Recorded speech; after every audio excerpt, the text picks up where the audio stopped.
kala neɗɗo hoyfituɗo fi karma koɓɓe hara o perde fi lahara makko kamɓe ƴangal ngal kamɓe rewrata fi andugol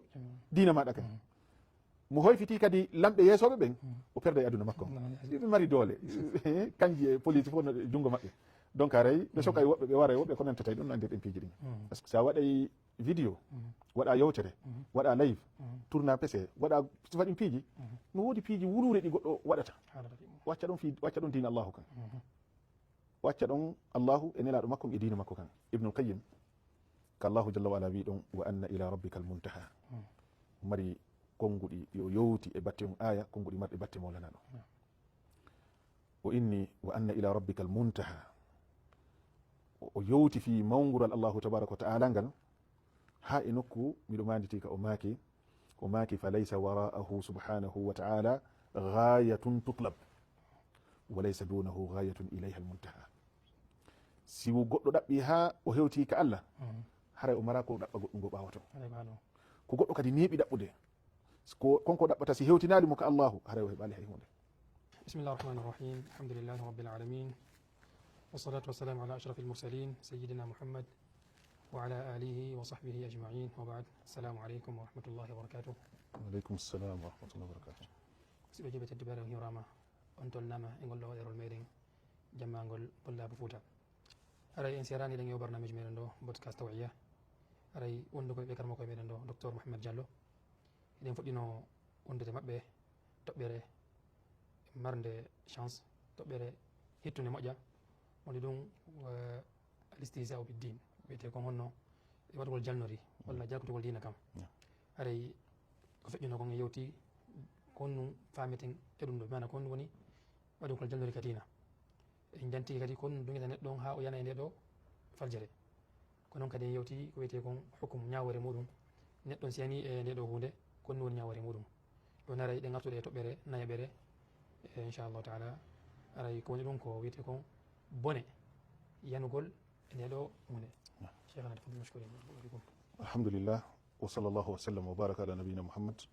wa ala alihi wa sahbihi wa sallama tasliman kathira cheikh ibrahim on jarnama o weltanama e nde ɗo tolande ɗimmere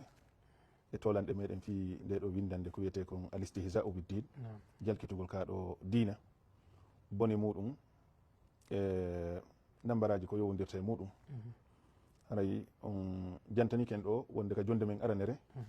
en yewtuno fi andingol ko honɗum wiyete jalkitugol kaɗo dina yewtuɗen sababuji ko addata ɗum ha neɗɗo wona jalkitowo dina yewtuɗen ñawoje muɗum mi fala artude toɓɓere wotere ka ñawoje ɗon hay si tawi woni en findintinno seeɗa ka yewtere meɗen kono fuɗɗitoren ɗum ɗo ka tentingol ka ñawore neɗɗo si o jalkiti dina wiɗen samakala ala e muɗum seede samakala ala e mum ko goɗɗo innata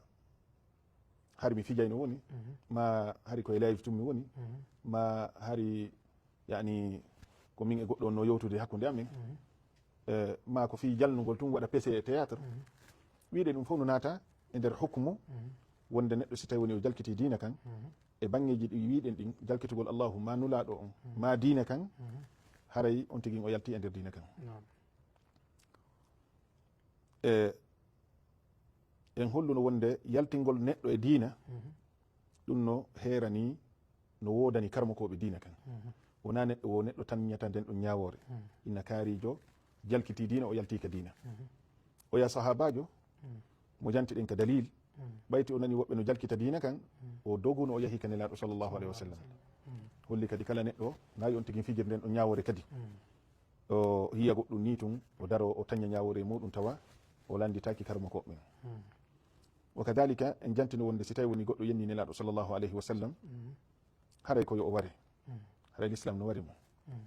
ɗum ɗon kadi wodana hay e goto si wona laamu ngu halfinaɓe sharia on ko ɓen ɗo woni ko ɗum ɗo wodani ko ɗum woni en findintinande ɗum ɓayti yewtama ɗo aduna on hande e fayida yimɓe buyno wadde ko faala ɗa wawa nande goɗɗo no yewta ɗo o jalkita nelaɗo sallllahu alayhi wa sallam ma o yenna nelaɗo sallllahu alayhi wa sallam haray wodana on tigui tugagol e ko oya wanno kon wari sonnajo wonno ɗon yennude nelaɗo on tigui kañum kadi immo inna waray goɗɗo fi on yenni nelaɗo naam sharia on hino waɗɗini waɗugol mo kono sharia on ko laamu ngu yamiri daranagol ɗum jogitiɓe sharia on kamɓe halfina ɗum wodana goɗɗo go innugol joni waray goɗɗo fi o inni nelaɗo sallllahu alih wa sallam ko ɗum tumi falano artude toɓɓere men nayoɓere yani nde fewndinɗen nden ɗo ko toɓɓere ko innete kon hataru listihza biddin yani ko probléme ji yowodireɗi ɗin e neɗɗo si tawi woni o suttini hoore makko o wowini hoore makko jalkitugol diina haɗay nambaraji boyi hino sora e muɗum ɗion tigui fawñoto kono ko ɓuuri mawnude e majji neɗɗo so woni hoyfitayɗo diina ɗum roninayi naafigaku ka fondo makko roninayi naafigaku ka fondo makko c'est à dire no wayi wano hunde nde neɗɗo no wayiwa ko ne'ete ko seeɗa seeɗa seeɗa seeɗa mawnirta ha tiiɗoya nanga fondo on fo ɗen andi noon naafigaku ko probléme jano ka diina allahu jalla wa ala yewti en fi ɓeɗo naafigiɓe wonde ɓe sumoye ka yiite e dow ko ɓe sumoyta kon ka yiite koka ley yiite kadi woni ko ɓe sumoyta innal munafiqina fi darki l asfali min annar walan tajida lahum nasira ɓeɗo naafigiɓe koka koose yiite woni kaɓe sumoyta a heɓantaɓe kadi ballo kono ittaɓe toon kono dandaɓe lette allahu jalla wa ala ɗin donc haray no jeeya ko addata ngun naafigaku gogo añugol diina kan ma ɗum añugol nela ɗum sallllahu alayhi wa sallam en aroya joni fi ɗum ka ahkamu ridda kono si neɗɗo woni jalkitayɗo diina kan ko suwata ɗum ɗon roninamo ko innete kon annifaqul itiqadi ma ɗum roninamo ko innete kon annifaqul amali nifaqul itiqadi ko naafigaku wandanɗa hoore ma ngu yaltina goɗɗo e diina kan yani ko ɗum woni sanga neɗɗo yeehi ha tawi o haajaka e fi diina o hittina fi diina hitta e makko ko wiyete allahu ko ɗum wi nelaɗo on ko ɗum wi ha loppol makko ala e ɗum beni so yi goɗɗo hino wowla ɗin fiiji haray on tigui no kirɗamo donc ya ha tawa si innama joni allahu ñaawi ɗum ɗo haaɗi ɗum ɗo taw ɗum haɗatamo waɗa si tawi woni innama nelaɗo sallllahu alih wa sallam haaɗi ɗum ɗo hara mo andi koko selli nelaɗo maaki kono kanko mo jogiti wonde o diina ko yimɓe yewni mum ɗum ko fenade noon on no yirta ni hande yimɓe boyi no woodi si yani tun haala siko fi politique yani ɓe ɓe yennay diina kan siko fi yani ɗaɓɓere aduna nde yani ɓe yennay diina kan par ce que si tawi faaleji maɓɓe ɗin tum wopodiri e diina kan hande kay ko nanta ɓenne ton heɗo ɓe karmakoɓe ɓe ko arna kay ɓe yimɓe ɓen ɓe arna kay on ɓe yiilewni hakkillaji yimɓe ɓen ɓe waɗa ɗum ɗo woni wola sifa ɗiɗo konguɗi hara ko konguɗi ɗi andanɗa hoore ma yani wona konguɗi selluɗi donc taw tum faaleji ɗin wopodiri e diina kan hande kadi ɓe sabota diina kan idan jalkitugol ngol diina kan no ronina ko nete ko naafigaku noon e yii probléme mum on soit ronina on tigui naafigaku tosoko ngon ko nete kon annifaqul amali ma ɗum annifaqul ashar ɗum woni neɗɗo on tawa o amata firtugol aadi o amata janfagol o amata wolugol o fena fi hon ɗum par ce que o gongina ko yowodirta kon e ɗum immorde e lette ko janta ka deftere allahuma ka sunna nelaɗo on sallllahu alayhi wa sallam ma ɗum yani hay so tawi woni himo gomɗini kono o hittina fi muɗum donc aray ɗum wona saabu yani neɗɗo on o jalkita diina kan ma ɗum neɗɗo so woni jalkitowo diina ɗum no ronina on tigui ko innete kon al ilhadu wa zandaka yani yaha tawa hande kadi o haajaka e fi ko innete kon diina yani o wona tawa juulugol ko tuma o faala horugol ko tuma o faala yani piiji ɗin fop hande kadi joni par ce que o hoolaki diina kan ɗum no woodi yimɓe ɓuy cheikh ibrahim tawa hiɓe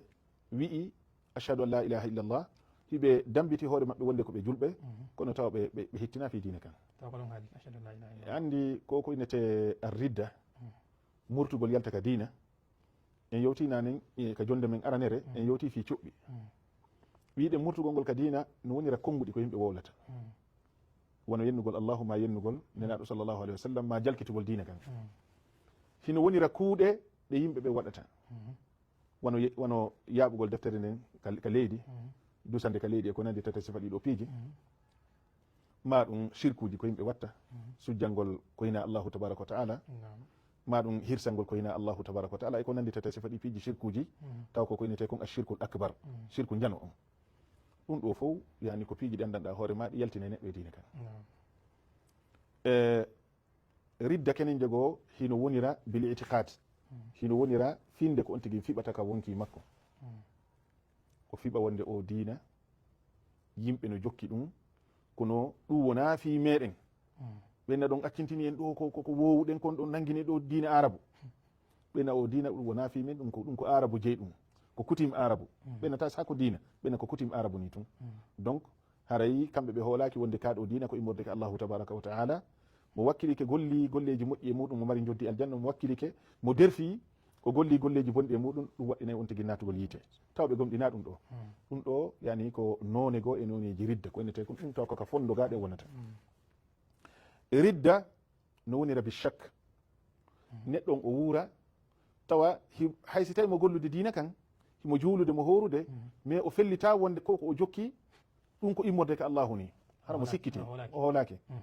en andi noon ɗum hada yunafi l iman billahi azza wa jalla allahu jalla wala wi innama almuminuna alladina amanu billahi wa rasulihi thumma lam yartabu yani neɗɗon koye taw himo gomɗini tawa e hoore ko gomɗini kon himo felliti ko woni kon e muɗum wona taw hara on tigui heno e hoore sikke e ko woni kon donc ridda on no woni rabbi chak sikkitagol ridda no wonira cheikh ibrahim bittak tertagol piiji ɗin on tigui hara o haajaka moynni ko julɗo o ñamay suumaye moynni ko julɗo o juulata haaju makko ala e julde moynni ko julɗo o ittata zakka moynni ko julɗo o hajjata e ko nanditata e ɗiɗo piiji donc ɗum ɗo fof haray yani ko piiji waɗɗineɗi ko innete kon murtugol yalta e kaɗo dina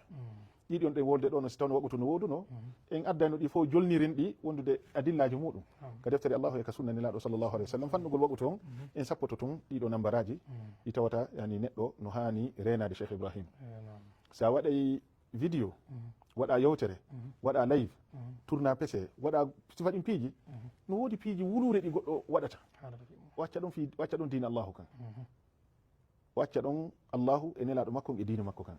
haray ɗum ɗon ko wasiye mo wasodirten wasiyo ɗen kadi kala wonɗo en sivude e ngol ɗo lefol moɗon tullabu fouta tawi cheikhana aren joni e toɓɓere sakkitore nde woni toɓɓere jawɓere nden e muɗum woni iladu lwuqui min alkhatari mana neɗɗon ko honno wawata ñawdorde walla ko honno neɗɗon wawata moytorade ka rewata ha daɗa oɗo bone tawa yanani makko kon noon tiwata jerrude haray moytagol e oɗo probléme jano ko wonete kon jalkitugol kaɗo diina en yewti wonde neɗɗo no hani renade hara o yanale e oɗo bone bone wondanɗa hoorema hayso tawi koye samakara wonɗa a daɗatamo donc ko neɗɗo reeni e ɗum ɗo o haray o fanɗi joni noon laawol en yewtuno ka jonde meɗen aranere sababuji ko addata ko yo neɗɗo yano e oɗo bone wiɗen no jeeya e ɗin sababuji majjere nden majjede kaɗo diina idan si tawni sabu on woni majjede diina kan sabu wone ɗon kadi ha on tigui daɗa nde ɗo hunde koye on tigui wakkilo andino kaɗo diina andinagol diina kan ko kisal cheikh ibrahim andinagol diina kan ko renare yani ko hiwitare hiwayde neɗɗo e yanugol e piiji buy no jeeya e majji jeeyede e yimɓe jalkitayɓe kaɗo diina allahu jalla wa ala sa joni hiɗa mari karamakojo wonɗuma jannude hiɗa mari deftere nde wonɗa janngude hiɗa batude duuɗe ka janggueteɗon hiɗa nande ko wajete kon ɗa heɗade wajuji ɗin e cheytane heɓata ka o ɓiɗo o ha o naɓa ma e piiji gono ton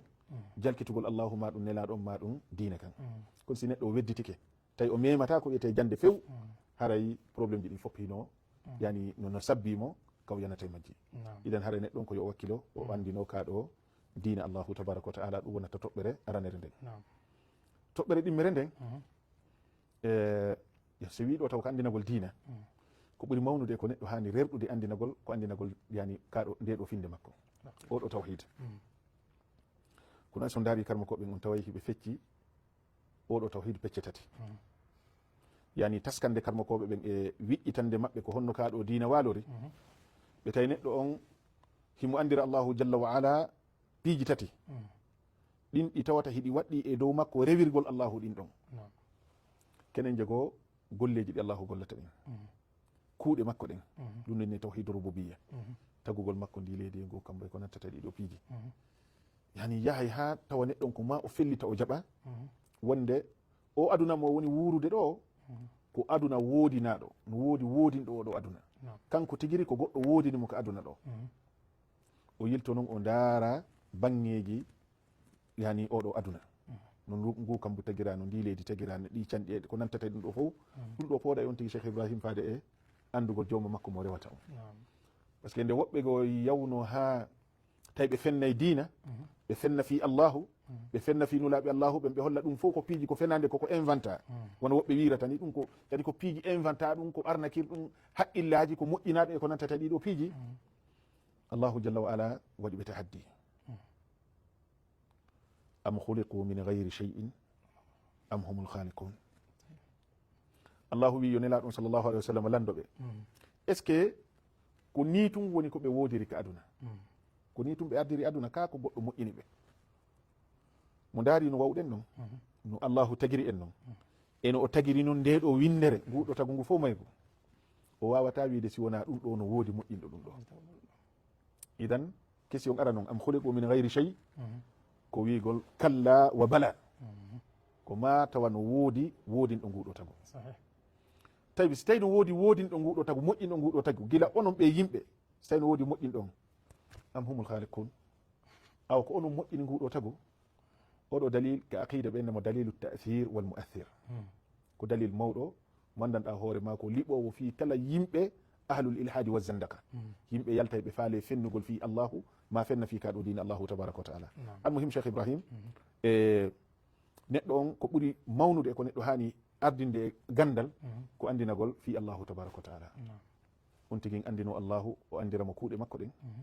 o yilto o andino haqqe wonɗon hakkude makko kanko e allahu taguɗomo on yani o jonnita allahu haqqe on ɗum woni o jonnita allahu dewe ɗen ɗum woni tawhidul uluhiyya on tigui hebbinora janngugol fi tawhidul asma'i wa sifat andugol fi allahu tabaraka wa taala wallahi ko nema mo tawata allahu neminiri en kaɗo dine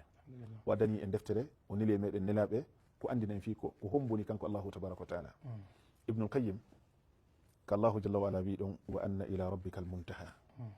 mari konguɗi yo yowti e batte on aya konguɗi marɗe batte mawlanaɗo o inni wa anna ila rabbika almuntaha o yowti fi mawgural allahu tabaraka wa taala ngal ha e nokku miɗo manditi ka o maaki fa laysa wara'ahu subhanahu wa ta'ala ghayatun tutlab wa laysa dunahu ghayatun ilayha almuntaha si goɗɗo ɗaɓɓi ha o hewti ka allah haray o mara ko ɗaɓɓa goɗɗum go ɓawa ton ko goɗɗo kadi neeɓi ɗaɓɓude ko konko ɗaɓɓata si hewtinali mo ka allahu haray o heɓali hay hunde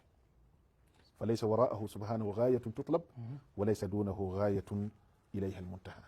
idan ko ɓuri neɗɗo hani ɓuri handude andinagol ko andinagol fi jomum makko allahu tabaraka wa taala haray si tawi woni ɗum ɗo gasi no jeeya e ko dandata neɗɗo renamo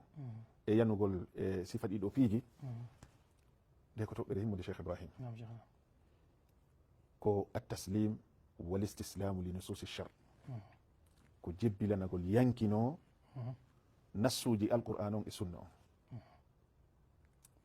ɓurɓe hewude e majjere yanayɓe ko inete kon ilhadu e zandaka yahayɓe ha jalkita fi dina hoyfita yahayɓe ha fenna fi dina ɓenda ɗum ko fenade ɓurɓe hewde ɓen koye nde toɓɓere woni ko ɓe yanata e andi ka dina hika mawni nelaɗo sallllahu alih wa sallam ɓe makono inna hadha dina matin fa awghilu fihi bi rifq ka dina ka yiyaton ko dina tiiɗu kani yollore e makka doy no woodi woɓɓe ko alqur'an on ɓe ƴettata ɓe ƴetta ayeji alqur'ana ɓe piyidira ayeji ton ha ɓe yaltoya ɓenna ɗum ko fenade wawa wonde ɓenna qur'an on no lutodiri woɓɓe koka sunna ɓe arata on daari jalkitaɓe dina kan koye ɗi piiji tawton ɓe ɓe ara ɓenna joni qur'an on no wi ɗum ɗo qur'ana no wi ɗum ɗo qur'ana no wi ɗo ko honɗum woni gonga donc fenade ɓe ara ka sunna nelaɗo sallllahu alih wa sallam ɓenna ɗeɗo hadisaji no wi ɗum ɗo ɗeɗo hadisaji no wi ɗum ɗo ɗeɗo hadisaji no wi ɗum ɗo kono ɗum wata wonirde yani si tawi woni ɓe nani aya qur'an ma ɗum hadith nelaɗo sallllahu alih wa sallam ɓe ronka heɓande ɗum koye nete kon attaslimu wal istislam yo allah yurme imamu tahawi rahmatullahi alayhi ɓe yewti yewtere janɗude ka aqida tahawiya nde yewtere sa daari karmo koɓe kummaluɓe fo yewtuɓe fi aqida a tawi ɓe haajitori ngol konngol imamu tahawi yani e jannugol maɓɓe firtugol maɓɓe fi kaɗo dina nokku ka imamu wi wala yathbutu qadamul islam illa ala dahari taslimi wal istislam o l'islam wonɗen e muɗum goɗɗo wawata tabitude e muɗum si wona e dow jebbilare e yankinare. ayaji alqur'ana ɗen ɗe lutodira, hadisaje ɗen ɗe lutodira, ayaji alqur'ana ɗen e hadisaje ɗen ɗe lutodira. kono sa ala gandal muɗum sari a sikkay ɗum no wopodiri, a sikkay ɗum no liddodiri, a sikkay ɗum no bonkodiri, tawa ɗum bonkodira. donc ko wodani neɗɗo ko si o nani ko allahu yewti ma ko nelaɗon yewti, si haqqille makko hewtade hunde yo jebbilano, o jaɓa o gollira ko yamira kon, o woɗɗito ko haɗa kon. ko so daari kalmo koɓe buyi hino windi defte fi ɗum wono cheikh l'islam bin tami rahmatullahi aleyh jeeya e defte maɓɓe ɓurɗe mawnude ko ɓe windi wono deftere maɓɓe dar'u ta'arud al aqli wa naql, deftere labande ibnul qayyim no mantinde ka nuniya ko yewtata fi ceerno makko cheikh l'islam o maka waqra kitab al aqli wa naqli alladi ma fi lwujudi lahu mithalun thani. yani ko golle molanaɗe cheikh l'islam waɗi nden deftere, yani ko majjinta yimɓe boyi argol sikka yani wonde goɗɗum go ka qur'an ma ka sunna haqqille jaɓa ɗum, taw ko haqqille maɓɓe ɗen kamɓe nawni, kono qur'an on kañum hino hisi. idan neɗɗo sela natugol e jiɓayeji ka deftere allah ma ka sunna, o nata ton e jirgitugol piiji, yaha woɓɓe inna joni dina kan no yeddodira e nelaɗo on hayno ɓe juuliri non andaka, no yeddodira ka julde, no yeddodira ka salligi, no yeddodira ka ɗuma. joni no nelaɗo on ko goto, haray ko honɗum addi ngal ɗo yeddodiral, haray ɗum ɗo no holli dina kan ko créa ɗum ko yimɓe ni tun jooɗi so waɗi piiji sabota dina kan. haray nde ɗo ko toɓɓere mawnude nde tawata neɗɗo no hani renade muɗum. no jeeya e piiji yani wone ɗi saabu daɗugol neɗɗo yanugol e oɗo bakkatu moɗo mon ɗe wolde jalkitugol dina, ihtiramu ahlil ilm, teddingol karmo koɓɓen. neɗɗo nde haaju makko no bona ka diina o, nde goɗɗo no borre ko innete kon diina, ko karmo koɓɓe woni ko hewto. si cheytan pooɗi neɗɗo ha hewtinimo e on daraja, taw hande kadi o yehi karmo koɓe diina kanko ɓe fus naɓe goɗɗum, o yawitoɓe, o hoyfitaɓe, o jalkitaɓe, o sabotaɓe, o aybinaɓe, haray o hewti e dow ko inneten ɗon sera wimmo on. haray ko heddi wo ko yo liiƴo o tallo yo liiton. karmo koɓɓen ko kamɓe allahu waɗi ko rena kaɗo diina, ko kamɓe allahu waɗi ko famina yimɓe ɓen kaɗo diina. allahu jalla wala wi fasalu ahla dhicre in kuntum la ta'lamun. karmo koɓe ɓen allahu jalla wa ala hino waɗi ɓe ƴangal lumbirgal faade e malore nden ko allahu tabaraka wa taala, ko kamɓe watama firtande ɓe yewtama ko ɗum ɗo harmi, ko ɗum ɗo dagi, ko ɗum ɗo yamira, ko ɗum ɗo haɗa. joni noon si tawi woni a hoolaki ɓeɗo, si tawi ɓeɗo na goɗɗum yeeso maɗa, ko wonde tuma hande kadi jaɓata, haray ko probléme. ko ɗum waɗi hadith arɗo ka sahih muslim, imam muslim hiɓe eggi goto e karmo ko e maɓɓe neteɗo yazidul faqir, yani wahidu min rijali muslim, so minni karmo ko maɓɓe nawas tawi woni ɓe wuuridi e zamanu woto, kono no jeeya eɓe imam muslim yani haajitori fi eggugol riwayaji ɗin ka deftere maɓɓe, yani oɗo neɗɗo yazidul faqir ko neɗɗo wurunoɗo sengo irak. hari fewde on tuma nde ɗo fedde khawarij hari no lolli ɓe marno doole, ɓe mari ɗuma moƴƴa. o wokkodirno e yimɓe khawarij irak ton ɗen, ɓe yewti ɓe halli ɓe fotti wonde ɓe yaltay e hoore jama on. andi no jeeya e aqida khawarij, yaltugol e yimɓe ɓe wara heefirɗina lamɓe ko nantete ɗum. o wi min yalti, min inni joni min habba yaltugol ngol ha min ya min hajja min arta, tawi hajju no fewndi. si hajju iwtama groupe amen on min yaltinayi yani madhab amen on. o inni min ari hajju min rewi madina, ɓay min ari madina tawi fewɗon tuma yoga e sahabaɓe nelaɗo no luttuno wuuruɓe wono jabir ibne abdillahi radiallahu anhu. o inni min ari ka juulirde madina, min tawi yimɓe ɓen no mooɓi e hoore goɗɗo, himo jooɗi, himo ɓaari e piliyewal, himo jannude, mo wajade. ɓay men yimɓe ɓen no mooɓi, minen kadi min ari heɗagol konkon ɗo wowlata. mi ari mi tawi ko mawɗo, himo jooɗi, himo yewta, yimɓe ɓen fof no heeɗi. e nder ko o yewtata kon, o yewti ɗon ha o yewti fi yimɓe natoyeyɓe ka yiite, sunnoye ka yiite, yaltine ka yiite, loote naade aljanna. andi noon hawariji kamɓe ɓe jaɓa ɗum, kamɓe goɗɗo ko imma o naata yiite o lutta ton, ma o naata aljanna. kono wiyetake joni goɗɗo yaada e bakkatu o tefane o ronka natugol yiite, taw ko natano ɗo yiite, ma ɗum goɗɗo naade ka yiite o yaltine ton o naade aljanna. hawariji ɓe jaɓa ɗum. o inni ɓayti woni batugol lancike jama on serti, mi jokkiti o mawɗo, mi landimo fi madhab amen on, laawol hawariji ngol komin yewta kon fi muɗum. sahabajo yewti mo fensitanimo, o daari o tawi diina kan ko sahabaɓe woni kon e muɗum no serti e faamu maɓɓe mo ɓe mari on few o wi mene wondunoɓe fop allahu yaltini men e nden fedde bonde sabu ko min yiidi kon e mawɗo sahabajo Jabir ibn Abdillah o inni ɓay min hooti min yewti hakkude amen min yeddodiri kono min wi'i wallahi ma kana lidaka cheikh an yakdiba ala rasulillahi sallllahu alih wa sallam min ni ɗum wawa wonde o karmakojo on momin yi ɗum on fenata e hoore nelaɗo sallllahu alih wa sallam o wi saabu komin heeɗi kon on taali karmakojo sahabajo ɗum yiltimen men fof amen ko neɗɗo goto pet sorti o jaɓali yani tawtugol men kanko jokki lawol hawariji ngol o wondi e maɓɓe donc ɗum ɗo holli wonde yani neɗɗo si o teddini karmakoɓɓen o watti heɗagol karmakoɓen o iwtiri ɓawo maɓɓe ka diina o faljata kono so watti ɓen ɗon yaweteɓe makko la chakka o yana e ko inete kon falji Abdoullah ibn Mubarak no mari yewtere sifa ɗum yewtere labande e nokku kaɓe maaki man istakhaffa bil ulama dhahabat akhiratu wa man istakhaffa bil umara dhahabat dunya kala neɗɗo hoyfituɗo fi karmakoɓɓe hara o perde fi lahara makko kamɓe ƴangal ngal kamɓe rewrata fi andugol diina maɗa kan mo hoyfiti kadi lamɓe yeesoɓe ɓen o perde e aduna makko ɓe mari doole kanji e police fof no junngo maɓɓe donc haray ɓe soka e woɓɓe ɓe wara e woɓɓe ko nantata e ɗum no andirɗen piiji ɗin asallah salamata wal afiya haray ɗiɗo ko yani laawi yani ɗi tawata neɗɗo si tawi o jogitike ɗi ɗum no wawa mo dandude yanugol e o bakkatu mawɗo mon e yewto fimum ko wiyete kon al istihza'u biddin jalkitugol diina kan toɓɓere sakke toon neɗen ko renugol ngal ɗo ɗengal renugol ɗengal ngal yani ko hunde nde andanɗa hoore ma en yewtino fi mayre ka jonde meɗen aranere hiɗen wawa yondinorde ɗum ɗon e ko allahu jalla wala yewten kadi fi mum rentingol neɗɗo e fi accitugol ɗengal andingol neɗɗo wonde o landitete kala ko wooli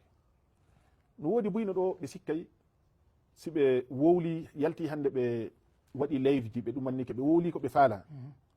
ɓe sikka haray lanni ñande ɓe acciti waɗgol live o haray ɗum ɗo lanni yeggitama no on tigui landitoyte ko wowli ko allahu jalla wala inni ma yalfidu min qawlin illa ladayhi raqibun atid neɗɗo o laali konngol si wona allahu no itti malaika ɓe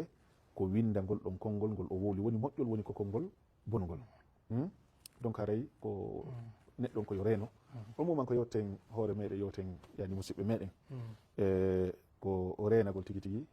e hoyfitugol kaɗo diina e façon ji ɗin fof woni on tigui no welti woni on tigui no seytini yon tigui suɓu ko o waɗa